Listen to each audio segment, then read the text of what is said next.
Har Mahadev Jai, Bhavani Jai Hind, Namaskar. Welcome back to Industry Talks with VC Anant. Adishakti Media, Shiv Shakti Productions, VC Foundation proudly presents you another episode of Industry Talks with VC Anant. When we hear the song, Mere Desh ki dharti sona ugle, ugle heere moti, Mere Desh ki dharti, it's not just a song, it's an emotion. When we listen to the great slogan by our former Prime Minister, Shastri ji, Jai Jawan, Jai Kisan, it's not just the slogan. These are not the lines of a song or the verses or the slogans, but the vein and the blood that is flowing inside every single Indian. We live in a culture that has been privileged and blessed to provide the world with every single thing. And today I'm privileged to have such a man who believes in culture, who believes in growing the country, who believes in the growth and development of each and every single human, an engineer by profession and an agriculturist by passion. Today I have with me and we have with us Mr. Abhinav Duveji, PhD in Agricultural Engineering, ICAR, IARI, New Delhi. Welcome to the show, sir. Welcome. Thank you so much, Anant. Well, with that introduction, you have added a great amount of responsibility on me, I believe. I need to, just highlight the importance of the agriculture as well as have a big burden of carrying as an ambassador of the subject, I believe. Definitely. So thank you for just inviting me on this show. And I feel honored to be a part of this.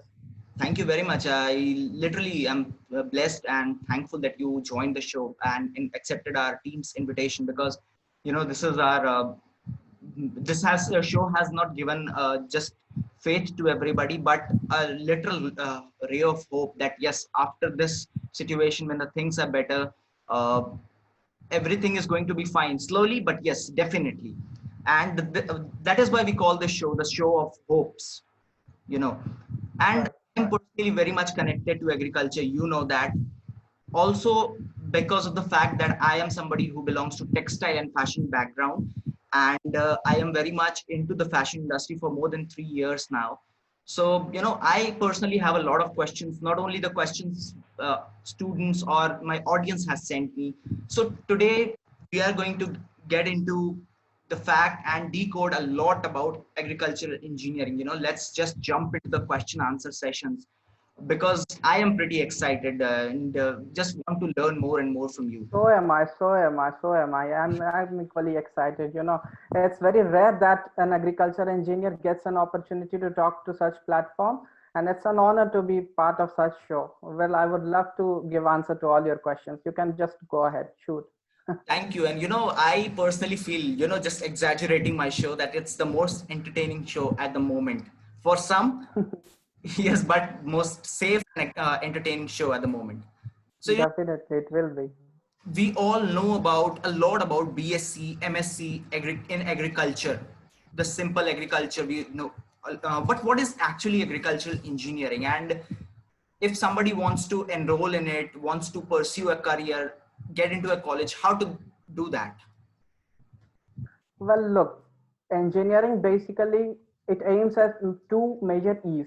One is increasing the efficiency and another is increasing the effectiveness. So with these two key factors combined together in agriculture, it makes an agriculture engineering. Speaking in general terms, agriculture engineering can be broadly divided into three major subgroups. The first one is farm power and machinery, which mainly deals with the tractor and the machinery parts which are involved in the agriculture. The second one is soil and water conservation engineering, or somewhere we do call it land and water engineering. It also encompasses irrigation, drainage, and all the components that are related to soil and water part of the agriculture. And the third one is agricultural food process engineering, which basically deals with the post-harvest part that we say. And other subunits are also present in agriculture engineering, such as the renewable energy part and many other. So it basically encompasses whatever the general engineering things are there. Suppose the mechanical engineering principles, the principles of civil engineering. So amalgam of all these engineering principles in agriculture is what defines agricultural engineering. The second part, which you asked, that what are the various colleges which are offering the courses of agriculture Yeah, engineering? and how to enroll. Yeah, broadly speaking, see, an agriculture engineering as a subject is not much explored in the nation. Okay. I have met very few of the people who have joined this profession by their choice. Um, Even I was not the one who has joined this profession by a choice. I was lucky I just got into this profession. Later, when I explored, I found that indeed it is a privilege to be a part of this community, uh, getting a chance to directly serve the farmers on the field in the first hand. I think very privileged people get this opportunity to do, very, very few of the people get this opportunity.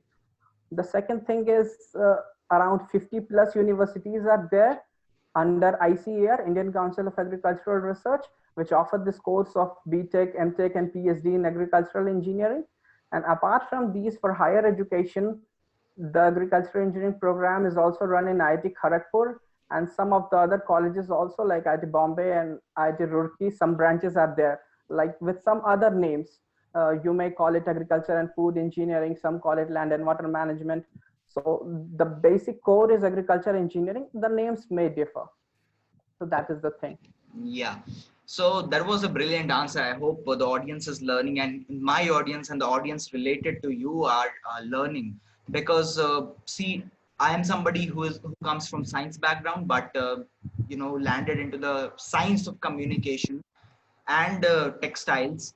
So you told about colleges. So what do you say? Private colleges or government colleges? What is the percentage, the ratio in the market in the stud industry? Well, see, a lot of people don't know what agriculture engineering is all about. In fact, when 2012 I joined this course, I was practically very new. In fact, after joining also for the first year, I had no clue what am I studying and what are the future going to be regarding it. So it needs exploration, and it's people like me and you who are going to pave the path for the juniors, that yes, these are the pathways and these are the areas that needs to be explored. Further, it has a wider opportunity. You can just explore and get a lot of opportunities in this sector. This seems an endless opportunities in this sector. So talking about private and government colleges, well, I have, it all depends on the quality. uh, Including the private players can also be very impactful, because they ultimately bring the quality. You see the amount of engineers that we produce, the regular engineers of mechanical and civil, that was never possible unless we had the private players. Now you see many of the top colleges, BETS, Pilani, and many colleges, they are the private colleges which we have. So, but ultimate thing is that they have to maintain the quality in them. If the standard curriculum is followed, the proper testing and practice, you see, an engineer cannot be a perfect engineer by just reading the books. He needs to explore in the field. He needs to toil hard with the machinery. He needs to explore with whatever the things are coming into the market. He has to adapt to the newer technology, the domains which are emerging out. So if such curriculum is being met, then I believe that private or government, it's all the same. Yeah, as you said, emphasizing the exploration part of it. Every field, in fact, needs this, and be it my field or your field, because I am learning from your field, from you about agricultural engineering. And now, one thing, what comes to my mind, like if I have to get an internship or a job, I would go to a fashion company, or a fashion company would come to me. So, or interning part, a month of internship in an export house or a warehouse, whatever, or a store. But what are the chances, or what should one prefer being an agriculture engineer when it comes to taking a job, going for an internship? Anant, let me make one thing very clear.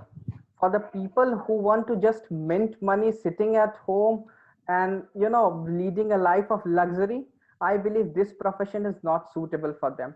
This profession demands a direct interaction with the farmers.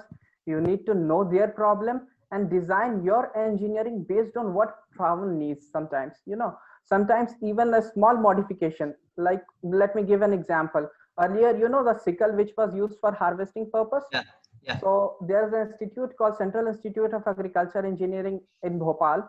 So they have modified the sickle, and it is being accepted by in the farmer in a very wider way, you know. So it has brought changes to many lives, but this is just a small innovation. So it basically needs an interaction with the farmer, what the farmer needs, and then we can just go for the engineering of that part. Talking of the opportunities, I would rather like to classify the opportunities in three broader categories. Sure. The first one is higher education. The second one will be the government jobs and others. And the third one will be the industry part, which you told, I believe. Yeah. So talking of the higher education, again, there are two things. The jobs of assistant professors in all the state agriculture universities and central agriculture universities of agriculture, they are in demand, of course. You know, academia is an evergreen profession. You also know that. And Definitely, people yeah, who just want to be ambassador of this subject, they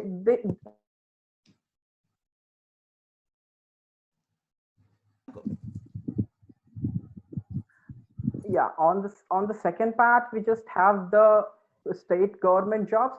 So recently there was a circular that all the districts need to have an assistant agricultural engineering post compulsory at the, you know, at the block level.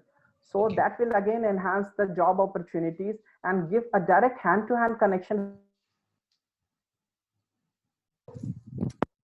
Huh. And recently, what there has been a provision that among the block level, the post of an agriculture engineer will be made compulsory. In the upcoming years, that will be made compulsory. So this gives a privilege, you know, to work at the direct in connection with the farmer at the grassroots level and understanding the scenario in a much better thing.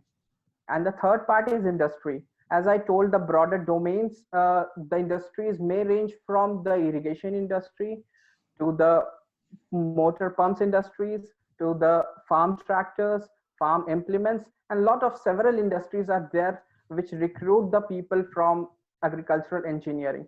But the thing is, you need to be updated to the recent technology and be really capable enough to design the things and take the profession in a forward direction. So that is the thing. Yeah, that means again, as you said while I asked you the previous question, that exploration is the key. That means Definitely. to get totally indulged, the amalgamation of your inner joy along with the will to explore more, read more, know more is going to be the key to get internships and job in the industry. And money is not the primary factor, but always the secondary factor in not only your field but most of the fields present out there. In fact, I would say every field. So now, you know, one common question that somebody who's an engineer would go for, what is the difference between civil engineer or what is the difference between a mechanical engineer? But here we have two different domains called BSc agriculture or MSc agriculture per se for the upcoming education after BSc, and we have agricultural engineering. So what are these two domains and how are they different, or what are the similarities? Well, not to boast about my profession. Well, I believe that BSc agriculture is basically a static component of agriculture. Whatever theory they have, that remains fixed. You know, that will not change with the time. The NPK doses for a certain variety will remain constant today, tomorrow, or day after tomorrow. That will be the same. But an engineering is the dynamic branch. It needs to change as per the requirement of the farmers. If the farmer shortage of labor is there, we need to go for mechanization. You need to go for robotic weeders and robotic planters and other machinery. If abundance of labor is there, you can use the simple machinery which are available like the sickle or the weeder or any other simple equipment. So engineering is the dynamic component of agriculture.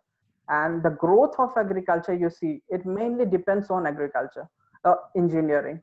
Because, you know, like in the country, what we are facing in the present, the problem is the shortage of labor is there. I would say when the shortage of labor comes, the situation of underemployment is there.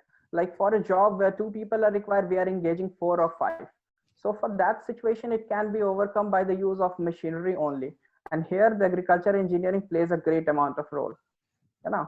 And in the tougher terrains where it is very difficult to cultivate, again, the suitable machinery of agriculture engineering is very important. The land degradation, the degradation of water quality is on an ever increasing peak. So soil and water conservation again becomes very important. The difference in the prices that the farmer receives and what we pay is abundance. Sometimes a farmer is getting just 2 or 3 rupees for a particular crop, and we are having it for some 70, 80 rupees. So this difference, here comes the role of the post-harvest engineering. So basically, the path which will lead to the growth of agriculture is the agriculture engineering. That is my personal opinion, I believe. Yeah, and as you said, always need to upgrade and engineer because we have Definitely. lack of labors and all. So I personally feel, as I've read a lot of history, Indian history, what a lot of people call mythology or whatever you say, that we have been a civilization, that introduced the world. When the world was struggling to make wheels, we were living in a civilized city. We had good dams and all, and we had crop rotation techniques and all those things. So we have always been there, uh, updating ourselves slowly and gradually. Though I don't know you would agree to this point or not, that since the colonialization, we could not go to the natural industrialization. What do you say? Because that time they brought the industries to us, instead we would have developed one. So this happened, and probably this has hampered a lot of growth of this civilization, what we call the Great Indian civilization. Well, a few moments ago I asked you about government and engineering colleges, where you talked about the interest area and the deep depth of this course, and how to explore this course on a regular basis. So one common question that comes: what are the pros and cons of these government as well as these private colleges? Because there has to be some. Uh, see, I would like to start off with the first part which you told. There is an interesting data. Like before the colonial period, India contributed nearly 33% of the world GDP. You see, and now Yeah, it has fallen down to marginally. margin, So totally agree. it just shows how badly we are being hampered by those colonial rule. It has just ruined our many sectors. It has just ruined our economy. It has ruined our skills. It has ruined our science also. To be very frank, our science was much developed before them. So it has ruined everything what we had, to be very true. And the second part which you told about the government colleges and the private colleges, see, these are the opposite two faces of the coin. The government, what happens that they take a liability. They take a Yeah, liability to be accountable to the farmers. They take a liability to be accountable to the students. They are setting a certain standards which are being guided regularly by ICAR. DARE is also there, and many other organizations are there to just guide and check that yes, this curriculum is being met, the proper trainings are there. When we were in the BTech final year program, we had 3 in-plant trainings of 2 months in the leading topmost institutes of agricultural engineering, and not only us, everybody gets that exposure. So the government colleges try and maintain this, whereas the private colleges, I believe that they fail to maintain such standards. yeah, Some are there which are toiling hard to make these standards, but again, it's just making efforts. It's just making efforts and taking the accountability of the farmer. After all, it's not just taking a degree and attaining a BTech or MTech certificate. A huge amount of responsibility lies on the soldiers of who are studying agriculture engineering. They need to understand the dynamics where the farmer is having problem, at the same time devise the agriculture to suit the farmer needs. yeah. So it goes parallel.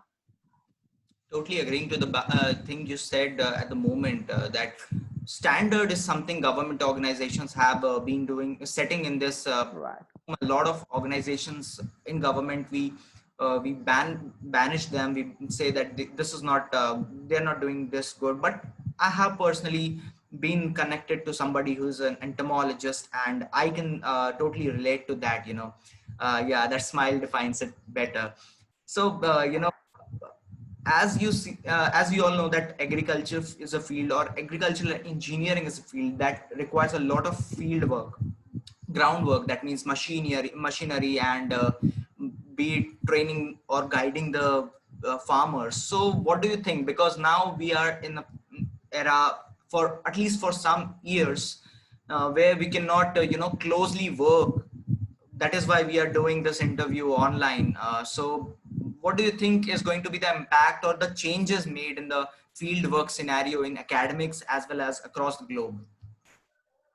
Well, I personally believe this is a very good opportunity for all of us, as our Prime Minister has also said that आपदा में अवसर खोजना चाहिए, right? Yeah. So when this thing happened, all the youth which was working earlier in the metropolitan cities, Bangalore, Delhi, Mumbai, have returned to their villages.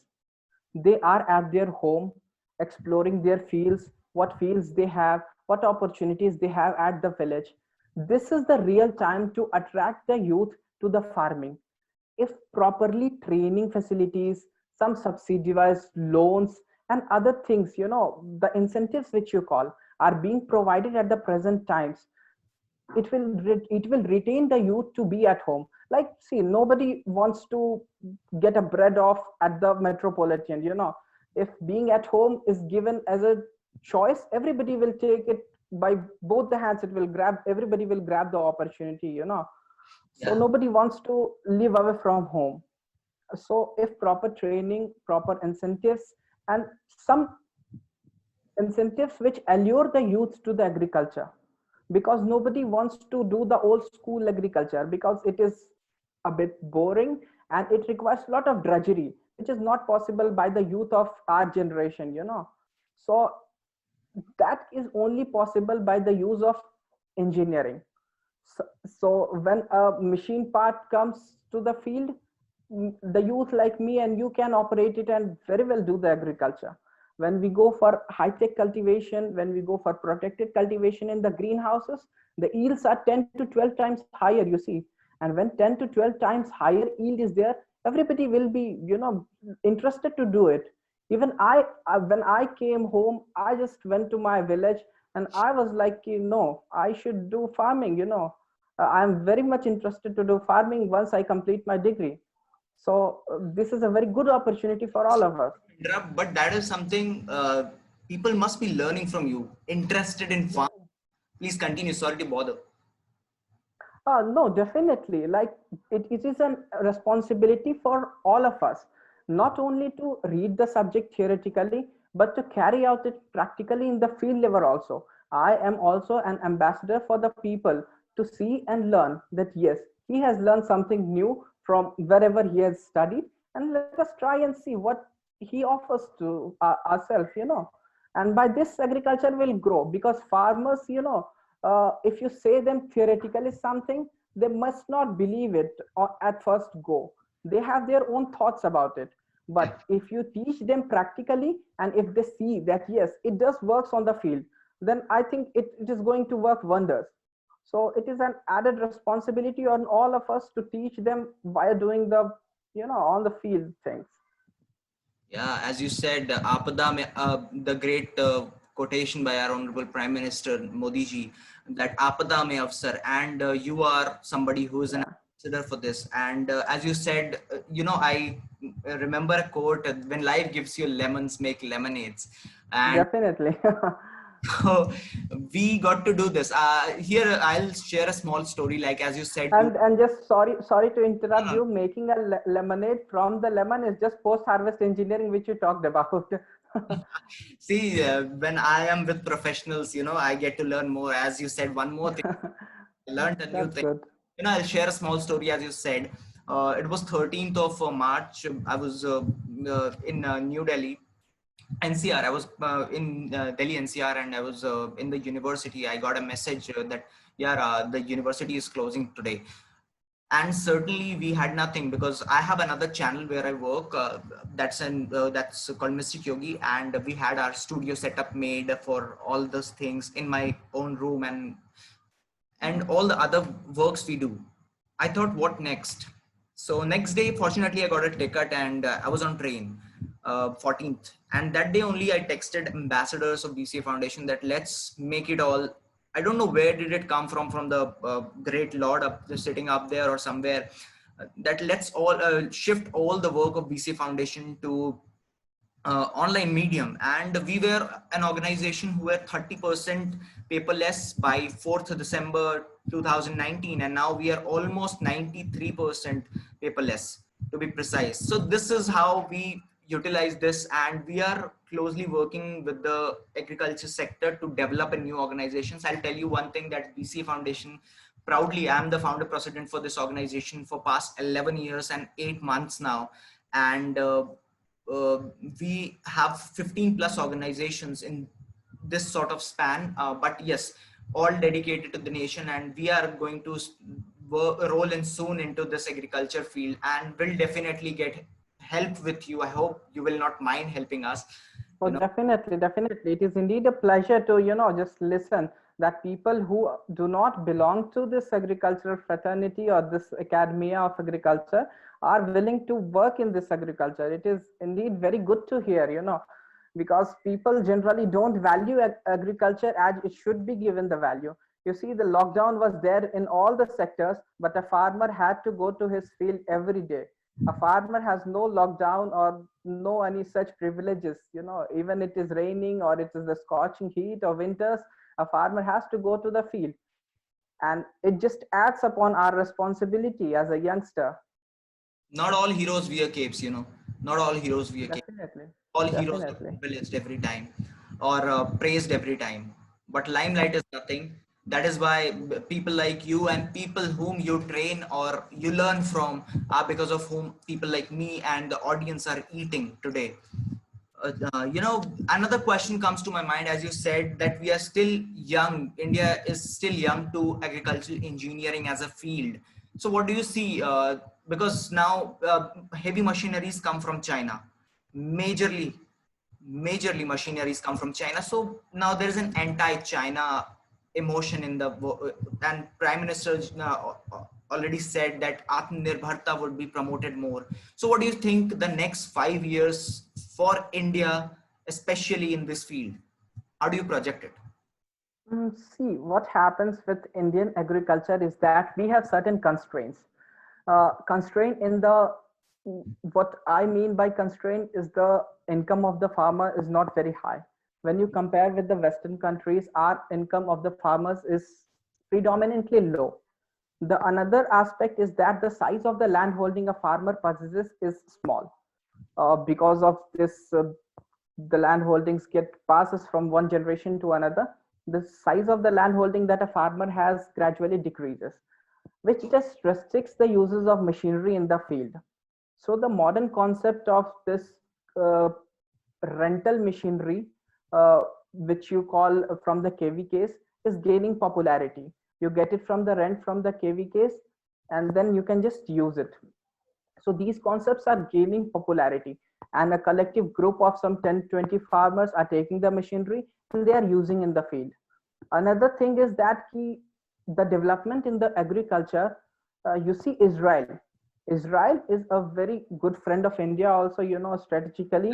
And another thing is the agriculture sector in Israel, especially the soil and water conservation part, is very grown up. They are just so advanced. This drip irrigation originated from Israel only, and after that they have just captured each and every drop. So they are doing wonders in this field. So we have a lot to learn from them. A lot of training programs of Indian ICAR is going in collaboration with Israel, Japan, Britain, and many other countries. A lot of trainings is going on. So Indian agriculture can be on par with the foreign countries anytime we, just think of. But we need to suit the limitations which our farmers have. We need to justify the demands which they have. So it is our duty to work on the conditions that we have in our fields. So that is the reason we work on smaller machineries. We work on the smaller parts of the machineries. So that is the thing which makes Indian agriculture different from the agriculture of foreign countries like USA and other things. Yeah, as you said, we can learn a lot from these friend nations of ours, and we have the responsibility to now take forward this small. It might be small for people like Atmanirbharta, but we have been a civilization that has been self-reliant for a long, long time. But over the time we forgot this probably, but now, we can do from home farming, from uh, converting a small barren land into farm by composting it, by doing a lot of things. And this is a great opportunity for us to learn and to let others learn, I feel. So, I have learned a lot from you for past 30 plus or 40 plus minutes. We had a conversation, but all good things at certain point comes to an end. And before that, any particular message you want to say, then I'll put in my last question to you, the heavy dose question I asked to my respected guests. Oh yeah, definitely. I will have a message, just I am sitting before you as an ambassador of agriculture engineering. Well, I grabbed this opportunity, Anand, because there are not many people who know about agriculture engineering, and there are many who don't want to know. But I certainly feel when I joined this profession, I was very much disturbed. Oh, what have I got? I don't know what are the opportunities that are going to lead me in the future, you know. But when I just started the subject, I started loving it. It has all the components of mechanical engineering.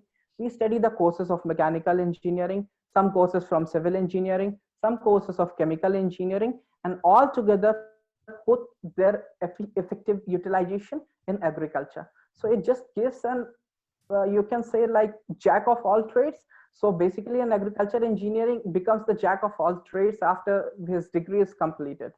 And when you see a farmer smiling because of the help which you have offered to him, it just gives a satisfaction that no money can match ever.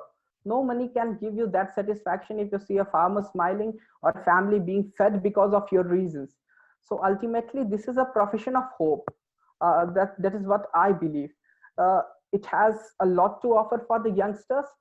A lot, whatever technology you see, whatever the design technology, the innovation technology, the modeling simulation part, the robotics, everything, it is just coming into agriculture at this point of time. So this is the right time for every youth to explore this field and make wonderful career in this thing. And for any sort of guidance, anybody is readily available. We feel delighted if somebody wants to know And we about our have profession. social links displayed on screen so that people can. Definitely, definitely. Anytime, anytime. One random question certainly flew into my mind before the last question. What are the startup opportunities? Because I'm a social entrepreneur for past 11 years now, and I personally wish to start everything new I see, and we have a good number of companies fortunately running. So what are the aspects of entrepreneurship in this field? In fact, that is a very important question. When I was just, sitting before this interview, I thought of mentioning this, but it suddenly slipped out of mind. It's good that you reminded me about that. See, startup opportunities are amazingly high in agriculture, amazingly high when you talk about agriculture. And the concept of Atmanirbhar Bharat, sometimes I feel it cannot be accomplished without agriculture. A farmer who is producing a certain crop, you see, just by simple packaging that crop and drying that crop, these are the two basic unit operations. The value gets added by around 10 times.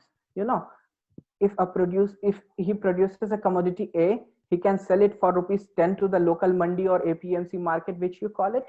If simply he just dries it and packages it, these are the two basic unit operations which we call in our processing terms. So if he does that, the overall cost, it just increases by 10 times. So you see how much value it just adds to the farmer and his family. uh, so this is what it needs to be explored at the very grassroots level. A lot of cooperatives are being run at the village level regarding this. The dairy industry is on a high. We are the largest producer of the milk, and the demands are also rising day by day. Again, the farm machinery sector, it is on very much rise. As I told you, the concept of custom hiring, that is called amalgamating all the machineries at one place and taking it on rent and then using it for further uses. It is again a very important profession. The protected cultivation under the greenhouse, it gives lot of a boom to the overall income of the farmer.